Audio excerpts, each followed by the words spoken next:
Hello दोस्तों, नमस्कार। इस चैनल में हम कक्षा 8 और कक्षा 10 की प्रश्नावलियों का 1 बाय 1 अध्ययन करेंगे। आज हम इस वीडियो में कक्षा 10 की जो पहली प्रश्नावली है उसके बारे में थोड़ा अध्ययन करेंगे। जो पहली प्रश्नावली है उसका नाम है रियल नंबर। रियल नंबर्स, वास्तविक संख्या। वास्तविक संख्याएं।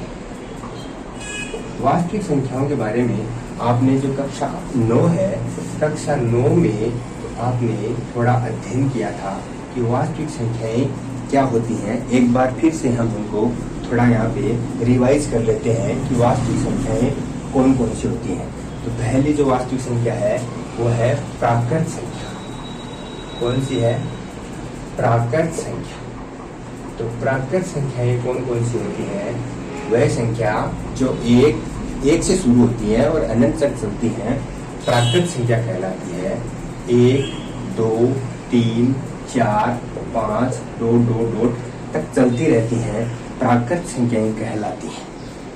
प्राकृत संख्या हो गई है 1 से शुरू होकर अनंत तक जाती हैं, प्राकृत संख्याएं कहलाती हैं। उसके बाद में 2 नंबर पर आती है पूर्ण संख्या। पूर्ण संख्याएं। पूर्ण संख्याएं कौन कौन सी होती हैं? वे संख्या जो होती तो प्राकृत की तरह ही है, लेकिन उसमें 0 और जोड़ा जाता है। तो 0, 1, 2, 3, 4, 5, 6, 2 तक चलती रहती है। इन दोनों में याद करने के लिए कंफ्यूज होता है कि प्राकृत 0 से शुरू करें या फिर पूर्ण 0 से शुरू करें। तो इनको याद रखने के लिए सीधा सा ट्रिक है, जो प्राकृत नाम है वो इस तरह से लिखा जाता है और जो पूर्ण नाम है वो इस तरह से लिखा जाता है। तो प्राकृत में ये जो पै के नीचे जो रह है ये एक तरह का एक सा लगता है। तो इससे पता लग जाता है कि ये जो प्राकृत संख्या है वो 1 से शुरू होती है। ये जो पूर्ण है, जो ये अण है, ये 0 सा लगता है, तो ये 0 से शुरू होती है। तो इससे एक आइडिया लग जाता है कि प्राकृत संख्या है वो 1 से शुरू होती है और जो पूर्ण संख्या है वो 0 से शुरू होती है। इसके बाद में हम अध्ययन करेंगे पूर्णांक संख्या। पूर्णांक संख्या कौन सी होती है? नंबर 3, पूर्णांक संख्या। पूर्णांक संख्या। पूर्णांक संख्याएं कौन कौन सी होती है? पूर्णांक संख्या होती है जो संख्या पूर्ण होती है। जैसे -2 पूर्ण है, -1, 0, 1, 2, 3 इस तरह से चलती रहती है। क्या होती है? पूर्ण संख्या होती है। तो पूर्ण संख्या के बाद में हम अध्ययन करेंगे परिमेय संख्या, अपरिमेय संख्या। तो परिमेय संख्या कौन सी होती है? परिमेय संख्या।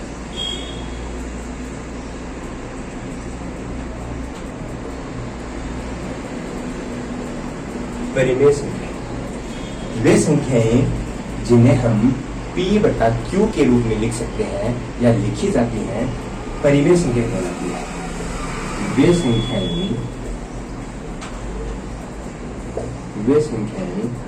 जो P/Q के रूप में लिखी जाती हैं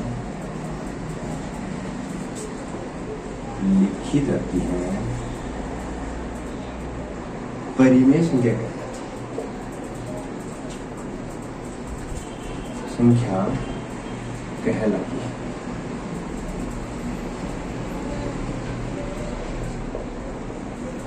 P/Q के रूप में लिखी जाती है जहां Q does not equal to 0। इसका मतलब है जो Q है इसका मान 0 नहीं होना चाहिए। 5/1 हो सकता है, 2/3 हो सकता है, लेकिन 5/0 या 6/0 ये नहीं हो सकती। ये क्या है? ये परिमेय संख्या नहीं है। इसके बाद में आती है अपरिमेय संख्या। अपरिमेय संख्या।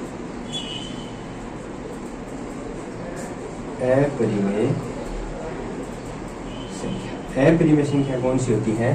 जो परिमेय नहीं है। जो परिमेय नहीं है। जो परिमेय संख्या नहीं है। जो परिमेय संख्या नहीं है अपरिमेय कहलाती है। अपरिमेय कहलाती है।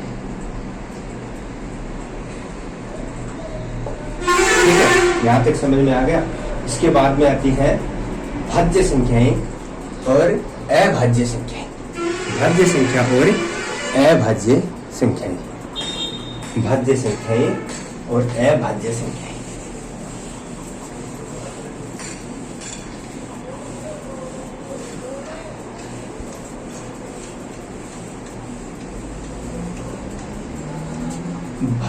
अभाज्य संख्या,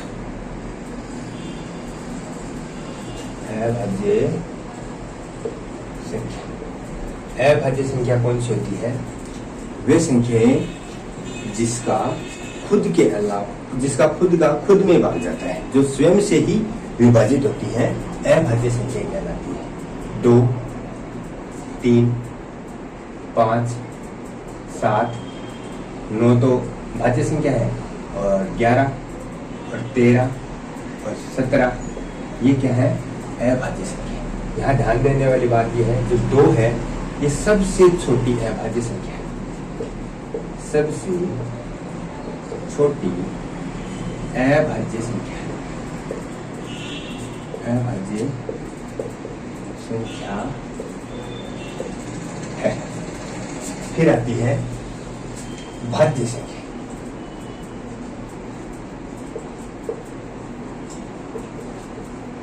भाज्य संख्या वे संख्याएं जो स्वयं के अलावा किसी दूसरी संख्या से भी भाजित होती हैं, भाज्य संख्याएं कहलाती हैं। जैसे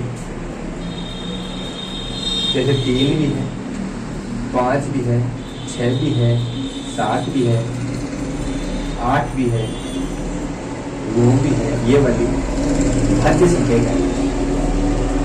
भाज्य संख्या के बाद में आती है सहभाज्य संख्या। सहभाज्य संख्या कौन सी होती है? सहभाज्य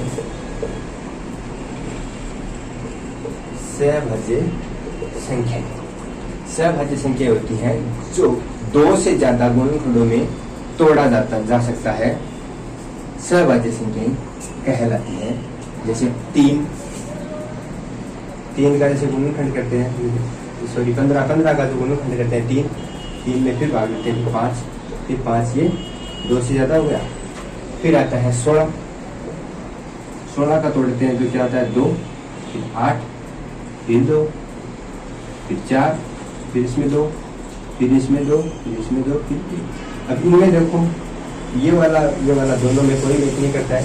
ये होता है 3 × 5 15, ये और ये वाला आता है 2 × 2 × 2 × 2, 2 × 4, 4 × 8, 8 × 16।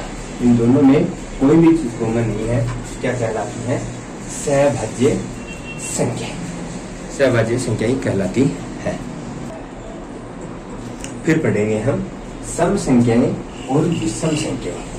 सम संख्या और विषम संख्या के बारे में तो आप जानते ही हैं। तो क्या होता है सम संख्या और विषम संख्या? सम संख्या, सम संख्याएं और विषम संख्याएं।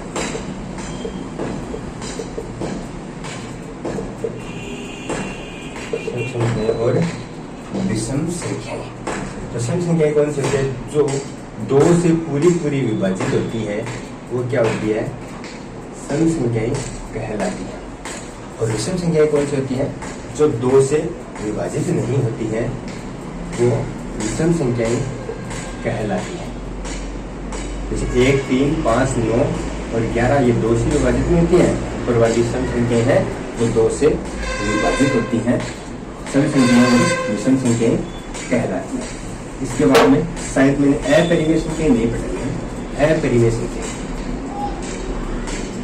अपरिमेय संख्याएं कौन सी होती है? अपरिमेय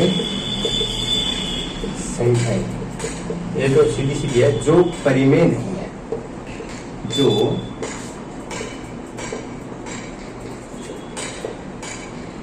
परिमेय नहीं है, अपरिमेय कहलाती है। अपरिमेय कहलाती है। ठीक है, यहाँ तक आपको मेरे अंदाज से ठीक समझ में आ गया होगा। अब आगे हम पढ़ेंगे जो नॉर्मल जो संख्या होती हैं उनका जोड़ है, उनको कैसे जोड़ा जाता है। जैसे जोड़ना और घटाना और उनका गुणा करना और भाग देना। नॉर्मल जोड़वा की गुणा भाग तो लगभग सभी को आते हैं। जो बट्टे की जो संख्या है इनका थोड़ा सा जोड़ने में कई बच्चों को दिक्कत आती है, तो उनका सीधी सीधी जो ट्रिक है वो मैं यहाँ बताता हूँ। जैसे 1/2 प्लस 1/2 है, इसको कैसे जोड़ा जाता है। तो बट्टे में क्या है, जो संख्या 2 है सेम है, तो इसका क्या लेना पड़ेगा, एलसीएम। तो बट्टे में जो संख्या है उसका जो अगर सेम है तो एलसीएम क्या आ जाएगा, सेम आ जाएगा। तो फिर ये जो 2 है इसका इसमें क्या दिया जाता है, भाग दिया जाता है। तो 2 में 2 का भाग कितनी बार जाता है, 1 बार। तो एक है वो ऊपर वाले एक से मल्टीप्लाई होता है। फिर ये जो 1 है फिर इसका जो इसमें भाग दिया जाता है, फिर 1 बार जाता है, फिर 1 का ऊपर वाले से मल्टीप्लाई किया जाता है, फिर 1 बार जाता है, फिर 1 को 1 से मल्टीप्लाई करें 1, फिर इसे 1 को 1 से मल्टीप्लाई करें 1, तो 1 और 1 कितने हो गए 2। बट्टे में कितने हैं 2 से 2 कैंसिल हो गया, कितना बचा 2। देख लो अच्छी तरह से, 2 से 2 कैंसिल, 2 में 2 का भाग देना 1। इसके बाद में जो नीचे सेम संख्या होती है उनका तो ऐसे होता है, जो बट्टे में संख्या सेम नहीं है, जैसे 3/4 प्लस 3/2 है, तो इसका एलसीएम कैसे लिया जाता है। इसका एलसीएम इस तरह से लिया जाता है, इस 2 का पाड़ा बोलो और 4 का बोलो, दोनों संख्या एक ही पाड़े में आनी चाहिए। जैसे 4 है 2 के पाड़े में भी आती है और 4 के पाड़े में भी आती है। सबसे छोटी संख्या दोनों को मल्टीप्लाई करके भी कर सकते हैं इन दोनों को, लेकिन ये बड़ी हो जाती है, लेकिन इसका भाग देने पर यह वाली आती है ना, तो वे एलसीएम हो जाता है, एलसीएम। फिर वही प्रोसीजर यहाँ करेंगे, इसका इसमें भाग देंगे, कितनी बार जाता है 1 बार, एक यहाँ पर मल्टीप्लाई होगा। फिर ये 2 है, 2 का भाग देंगे 4 में, कितनी बार जाएगा 2 दूना 4, 2 बार, 2 इससे मल्टीप्लाई होगा। फिर 3 को 1 से गुणा करने पर कितना आता है 3, और 3 को 2 से गुणा करने पर कितना आता है 6। तो यहाँ पे 3 और 6 कितने हो गए 9/4। इससे ये छोटी होती नहीं है, तो 9/4 हो गया। फिर इसके बाद में क्या करना है, बाकी यानी घटाना। तो घटाना कैसे होता है, सेम इसी तरह से घटाना होता है, इसी तरह से घटाना होता है। सेम संख्या ले ली मैंने 3/4 माइनस 3/4, तो एलसीएम तो मैंने अभी बताया था, जो सेम है वो एलसीएम ही हो जाएगा इन दोनों का, क्या हो जाएगा 4। इसका इसमें भाग देंगे कितनी बार, 1 बार, 1 मल्टीप्लाई, इसका इसमें भाग 1 बार, इसका इसमें मल्टीप्लाई, तो 3 माइनस 3 क्या हो जाता है 0/4, 0/4 होता है। ठीक है, फिर आगे क्या होता है, जैसे ये संख्या अलग ले लेते हैं, 9/2 माइनस 3/4 ले लेते हैं, तो इसका एलसीएम क्या आएगा, इसका एलसीएम आएगा 4। इसका इसमें भाग देंगे कितनी बार जाएगा 2 बार, तो 2 इससे मल्टीप्लाई। इसका इसमें भाग देंगे कितनी बार 1 बार, 1 इससे मल्टीप्लाई। 2 को 9 से मल्टीप्लाई करेंगे, 9 × 18 माइनस 3, 18 से 3 के माइनस करेंगे 15/4 आ जाएगा। आगे समझ में फिर आता है मल्टीप्लाई करना।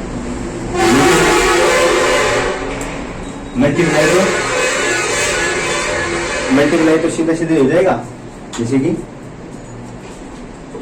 5/4 मल्टीप्लाई 3/4,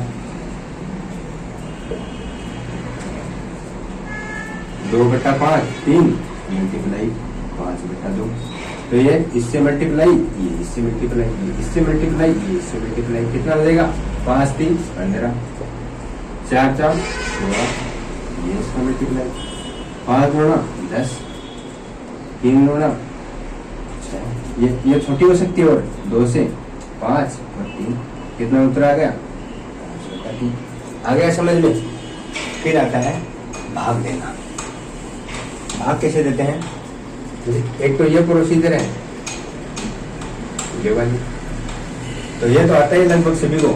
तो इसको किस तरह से और लिखा जा सकता है, इसको इस तरह से भी लिखा जाता है